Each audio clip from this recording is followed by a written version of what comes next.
Hello guys.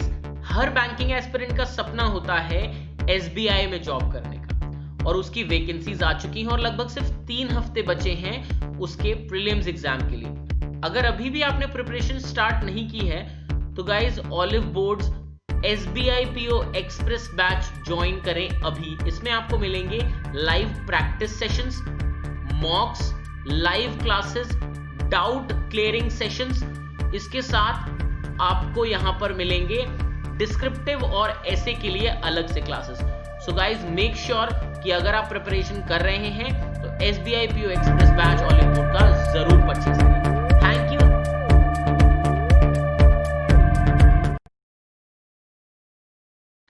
Hi guys, welcome to Olive Board. My name is Hardik Mishra and this is a session in which we are going to discuss some really interesting questions based on error detections, and along with that I will also tell you the rule and the trick. तो rules और tricks भी मैं यहाँ पे बताऊंगा, ठीक है। सो बहुत ही बढ़िया सेशन होने वाला है। जल्दी से फटाफट से आप लोग यहाँ पर इस सेशन को शेयर जरूर कर दीजिएगा। But before I start let me just tell you about SBI PO express batch. 7 दिसंबर से स्टार्ट हो गया है। अगर आप बैंकिंग की तैयारी कर रहे हैं तो this is something you should never miss. 60% off is there and the batch is available. Batch जो है वो इंग्लिश और हिंदी दोनों में अवेलेबल होगा, ठीक है। सेपरेट बैचेस अवेलेबल हैं, ठीक है। So having said this, let's just quickly move to the next slide. These are the batches that are currently running. ये वाले बैचेस जो है वो अभी करेंटली चल रहे हैं, आप देख सकते हैं, ठीक है। और अगर आप जम्मू कश्मीर एसोसिएट बैंक के लिए भी तैयारी कर रहे हैं, बैंक एसोसिएट के लिए तैयारी कर रहे हैं, तो 11 दिसंबर से वो बैच भी शुरू हो चुका है। Having said this, let's just move to the first question of the day, and as you can see on your screen कि first question लिखा हुआ है, not only has the commerce ministry fixed extraordinarily high minimum prices for onion exports but also made licenses mandatory for every consignment. Okay, तो अब यहां पर सबसे पहले सबसे बेसिक चीज जो आपको समझने वाली है, देखिए अगर रूल्स की बात करते हैं, ट्रिक्स की बात करते हैं, तो सबसे पहले जब भी आप नॉट ओनली देखिए तो हमेशा चेक कर लीजिए बट ऑल्सो दिया है कि नहीं। फर्स्ट थिंग, जो स्टेप्स बता रहा हूं उनको ध्यान रखिए। सबसे पहले जब आप नॉट ओनली देखते हैं तो आपको बट ऑल्सो को जरूर चेक कर लेना है। तो आपने यहाँ पे देखा नॉट ओनली लिखा हुआ है, वेरी गुड। आपने यहाँ पे चेक किया बट ऑल्सो भी लिखा हुआ है, वेरी गुड। अब आपको क्या करना है, अब आपको सेकेंड स्टेप जो करना है, देखिए बहुत ध्यान से समझिए। सेकेंड स्टेप जो करना है उसको बट ऑल्सो को चेक करना है कि बट ऑल्सो के बाद क्या दिया हुआ। देखिए यहाँ पे मेड दिया है, ठीक है, बट ऑल्सो मेड, तो इसका मतलब ये एक मेन वर्ब हो गया कि नहीं हो गया, ये मेन वर्ब हो गया। अब यहां पर जैसा फॉर्मेट दिया हुआ है आपको नॉट ओनली के बाद भी वैसा ही चाहिए, लेकिन नॉट ओनली के बाद आप देख रहे हो यहाँ पे क्या लिखा हुआ है, हैज लिखा हुआ है, हैज द कॉमर्स मिनिस्ट्री लिखा हुआ। कॉमर्स मिनिस्ट्री आपका नाउन हो गया और फिक्स्ड फिर आपका मेन वर्ब हो गया। तो आई होप आप समझ गए होंगे कि अब करना क्या है। आपको ये वाला जो पार्ट है हैज द कॉमर्स मिनिस्ट्री, इसको नॉट ओनली के पहले लिखना है। तो बेसिकली आप करोगे क्या, आप यहां पर आप क्या करने वाले हो, आप ये करने वाले हो कि आप जो हैज द कॉमर्स मिनिस्ट्री वाला पार्ट है उसको स्टार्टिंग में लिखोगे। जब स्टार्टिंग में लिखोगे तो वो क्या हो जाएगा, द कॉमर्स मिनिस्ट्री, मैं शॉर्ट फॉर्म में लिख रहा हूं, द कॉमर्स मिनिस्ट्री हैज, फिर आप लोग लिखोगे not only, has not only, and then what you will write, not only fixed. अब देखो यहां पर भी आ गया ना, वर्ब आ गया, मेन वर्ब आ गया, और अब आप जो आपका नॉट ओनली वाला पार्ट है तो वहां पर भी मेन वर्ब आ गया। तो आई होप समझ गए होगे करेक्शन क्या है और आपको कैसे करना है। स्टेप्स यानी कि ग्रामर के रूल्स, स्टेप्स जो आपको फॉलो करने चाहिए वो, और जो ट्रिक है, वो सारी चीजें जब आप एक साथ लगाओगे तभी आपको आसानी से जो है क्वेश्चन बनेगा। तो आई होप आप समझ गए होगे। चलिए मूव करते हैं नेक्स्ट क्वेश्चन पे, and the next question is in front of you as you can see. Question क्या कहता है, A new study found that while weight loss via surgery may improve knee pain in obese patients, there may be permanent damage to the knee from being severe overweight. तो I hope ये बहुत ही आसान question है, आप समझ गए होंगे। देखिए अ न्यू स्टडी, नाउन हो गया, found, past tense, found that, क्या फाउंड किया कि वाइल वेट लॉस, जो वेट लॉस है, जबकि जो वेट लॉस है वाया सर्जरी, सर्जरी के थ्रू जो वेट लॉस होता है, मे इंप्रूव, वो इंप्रूव करता है आपके नी पेन को, अगर आपके घुटनों में दर्द होता है तो, ठीक है। इन ओबीस पीपल, किन में, जो ओबीस होते हैं, इसको ओबेस नहीं पढ़ते, ओबीस, ओबीस मतलब जो जरूरत से ज्यादा जिनका वजन होता है, ठीक है। There may be, then you should have verb, तो यहाँ पे वर्ब नहीं था तो बी लगाना पड़ा, may be permanent damage to the knee, ठीक है, डैमेज हो सकता है, डैमेज के साथ टू लगेगा, बिल्कुल सही है, टू द नी फ्रॉम किस चीज से, फ्रॉम बीइंग ओवरवेट। अब यहां पे क्या आना चाहिए, ओवरवेट वर्ब हो गया तो यहां पे क्या आना चाहिए, सिवियरली, क्योंकि वर्ब के लिए आप क्या लगाते हो, एडवर्ब लगाते हो, तो यहां पे क्या आ जाना चाहिए आपका, सिवियरली आ जाना चाहिए, ठीक है। तो ये भी आसान क्वेश्चन था, हमेशा याद रखिएगा जब भी आपको वर्ब दिखे और उससे पहले अगर कोई दूसरा वर्ड दिख रहा है जो कि आपको नहीं लगता कि वो एडवर्ब है, तो वो एडवर्ब होना चाहिए। समझ में आ गया, क्लियर हो गया।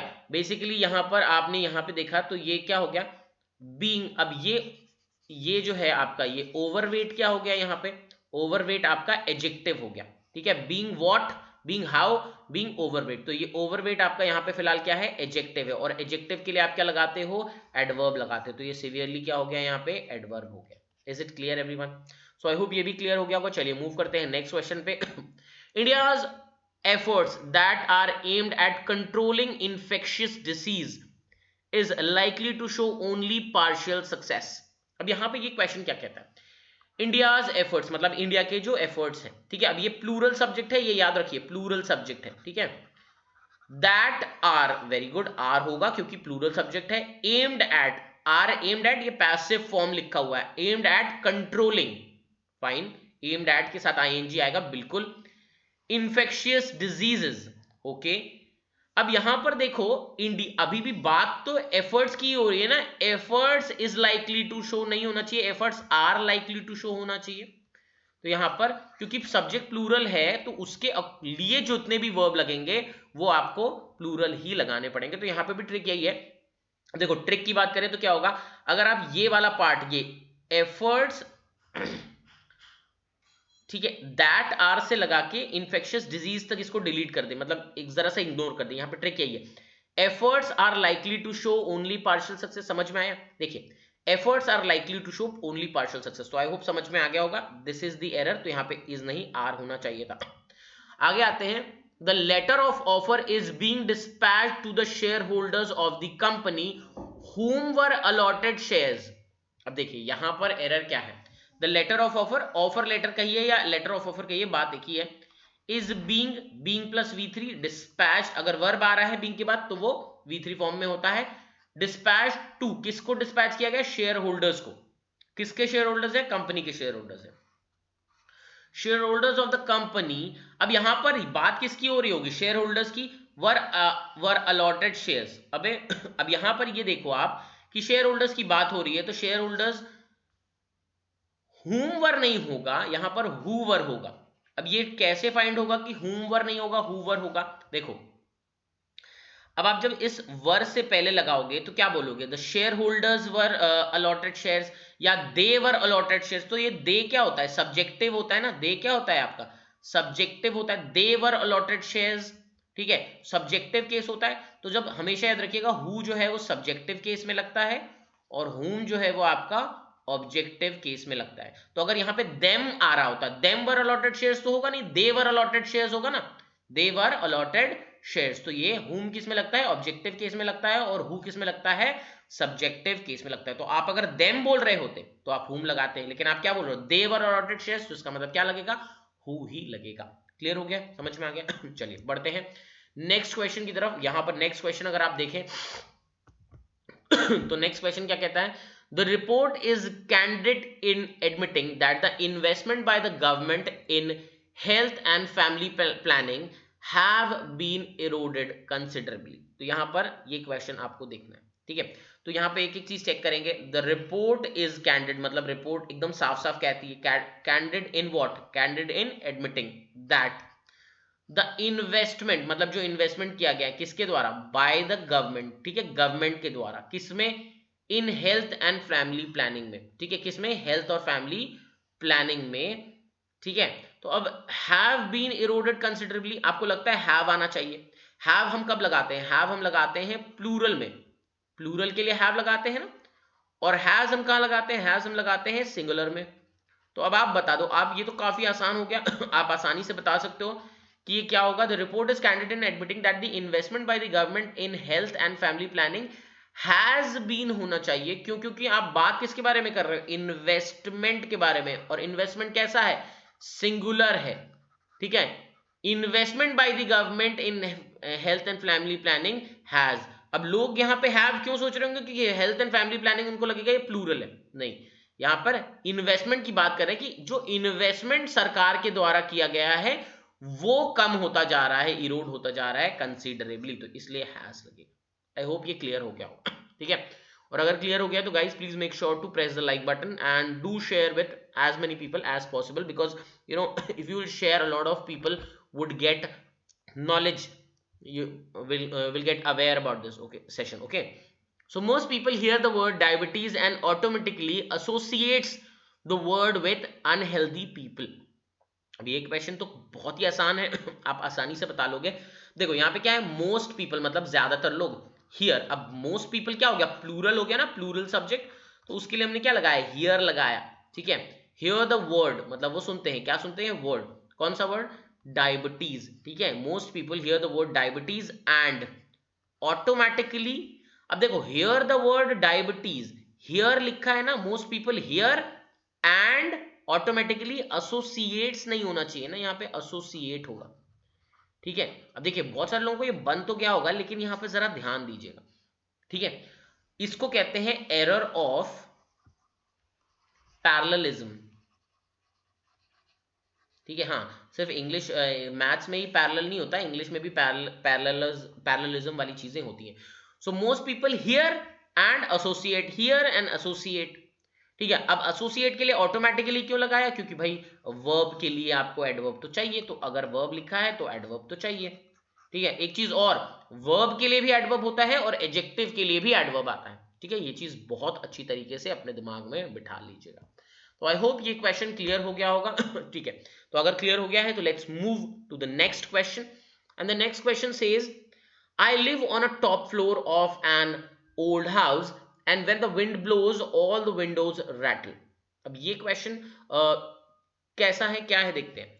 आई live on a top floor of an old house, तो मतलब कोई रैंडम हाउस होगा, ठीक है। And when the wind blows, और जब हवा चलती है, all windows rattle, windows rattle करती है मतलब खिड़कियां खड़कती हैं, ठीक है। वो सुना होगा ना, खिड़कियों के खड़कने से खड़कता है खड़क सिंह, है ना।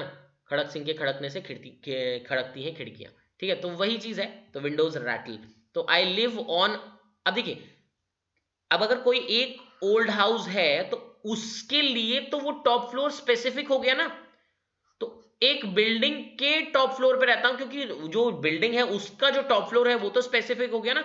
तो आई live on the top floor of an old house, ठीक है। आई live on the top floor of an old house, तो कोई एक ओल्ड हाउस है, रैंडम ओल्ड हाउस, उसका तो टॉप फ्लोर स्पेसिफिक हो गया ना, तो इसलिए यहाँ पे अ नहीं आएगा, यहाँ पे आपका क्या आ जाएगा? द आ जाएगा, and that is what is the actual error in this particular question.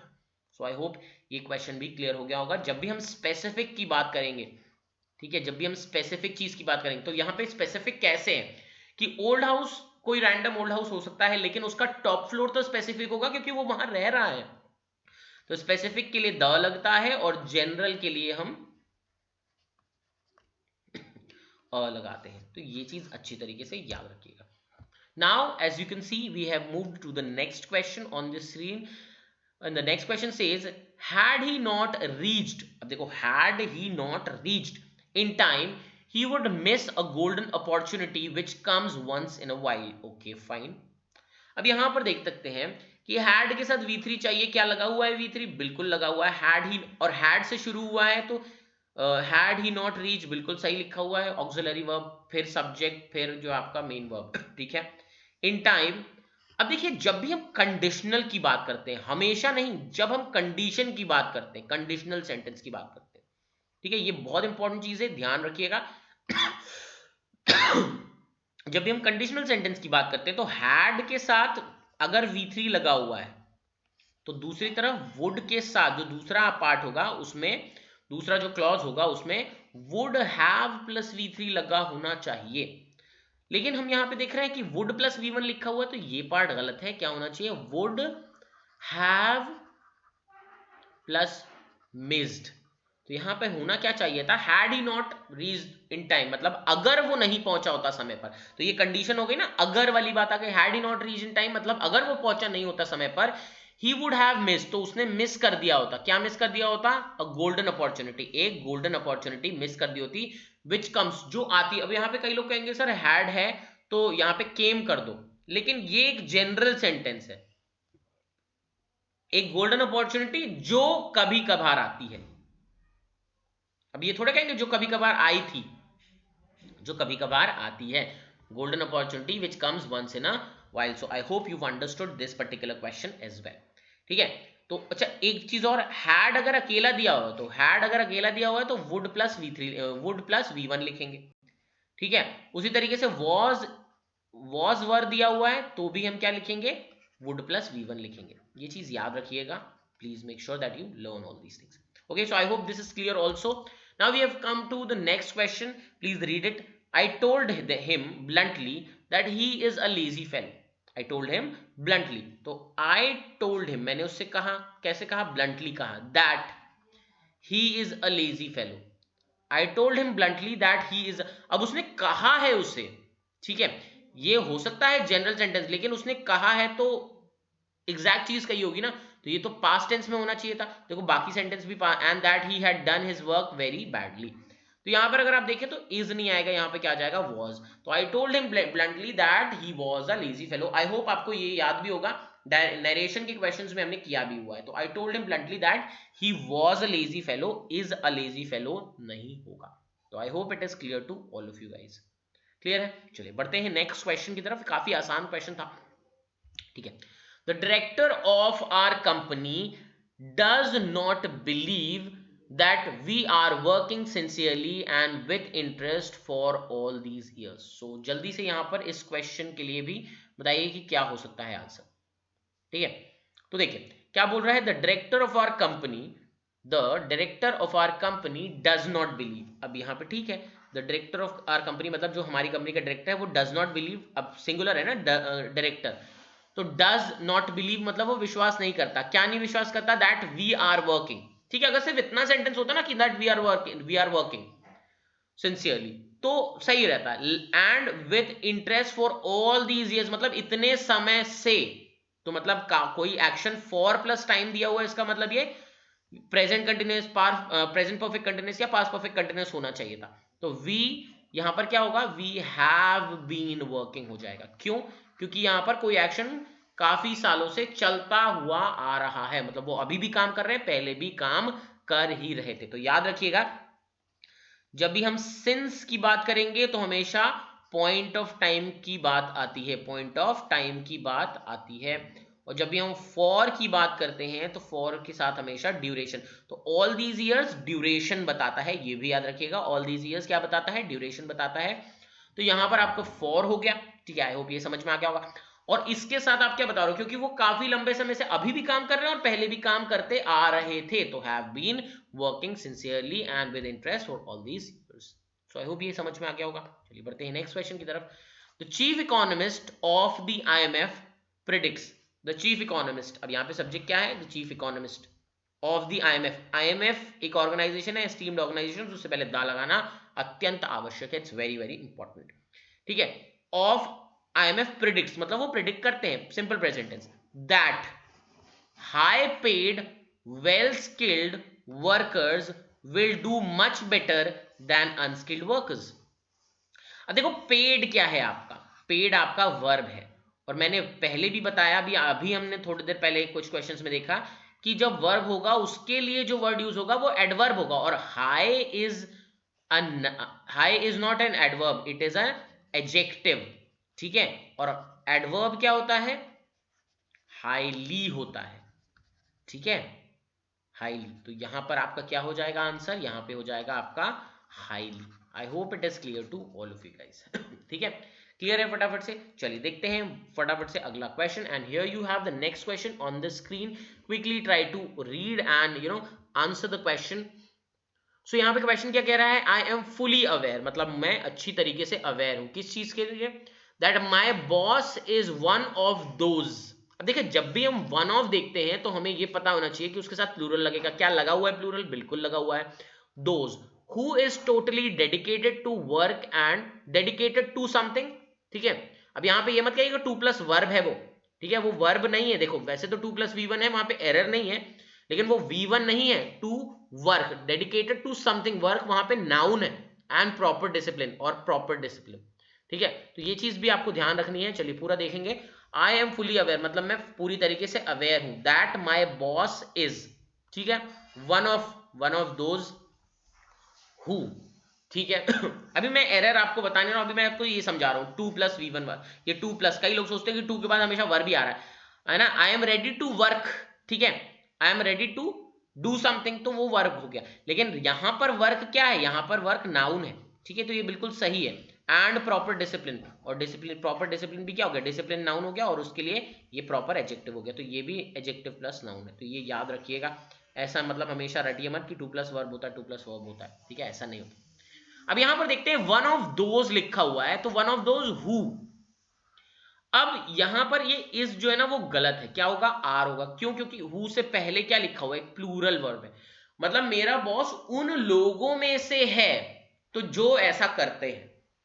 लेकिन अगर यहां पे ओनली लिखा होता तो ये बिल्कुल इज सही होता, ठीक है, अगर वहां पे ओनली लिखा होता तो ये इज सही होता, क्योंकि उन लोगों में से केवल वही ऐसा है जो डेडिकेटेड है, ठीक है, केवल वही है। ओनली लगा देते तो क्या मतलब हो जाता कि केवल वही ऐसा है जो डेडिकेटेड, लेकिन अभी ओनली नहीं लगा, इसका मतलब उन लोगों में से है जो लोग क्या है, जो लोग डेडिकेटेड हैं। तो आई होप ये समझ में आ गया होगा आपको अच्छी तरीके से, ठीक है गाइस, क्लियर हो गया, ठीक है। If you have still not shared guys, please make sure that you share the session as much as possible, you know, with as many people as possible. Okay guys, let's move to the next question now, and the next question is over here on the screen. And what does it say? It says that couples work in upgrading rural technicians has set a benchmarking for future generations. So the couples work, मतलब जो couple का work है इन किस चीज में, upgrading, upgrade करने में, किस चीज को, रूरल टेक्नीशियंस को, हैज, अब वर्क की बात हो रही तो हैज तो बिल्कुल सही है, सेट अ, अब ये देखो बेंचमार्किंग यहाँ पे वर्ब है, तो यहाँ पे एक सिंपल सा क्या लिख दोगे आप, बेंचमार्क लिख दोगे, बेंचमार्क फॉर फ्यूचर जेनरेशंस। सो यहाँ पे बेंचमार्क हो जाएगा, काफी आसान क्वेश्चन था ये, ठीक है। सो यहाँ बेंचमार्किंग नहीं होगा, बेंचमार्क हो जाएगा। I hope you understood this particular question as well. Is it clear guys? I hope it is clear to all of you, ठीक है। सो चलिए देख लेते हैं नेक्स्ट क्वेश्चन यहाँ पर, and there is no next question now.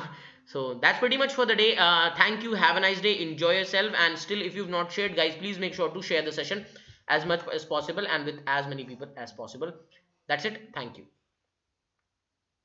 Hello guys, her banking aspirant का सपना होता है SBI में जॉब करने का, और उसकी वैकेंसीज आ चुकी हैं और लगभग सिर्फ 3 हफ्ते बचे हैं उसके प्रीलिम्स एग्जाम के लिए। अगर अभी भी आपने प्रिपरेशन स्टार्ट नहीं की है तो guys olive boards SBI PO express batch join करें अभी। इसमें आपको मिलेंगे live practice sessions, मॉक्स, live classes, doubt clearing sessions, इसके साथ आपको यहां पर मिलेंगे डिस्क्रिप्टिव और ऐसे के लिए अलग से क्लासेस।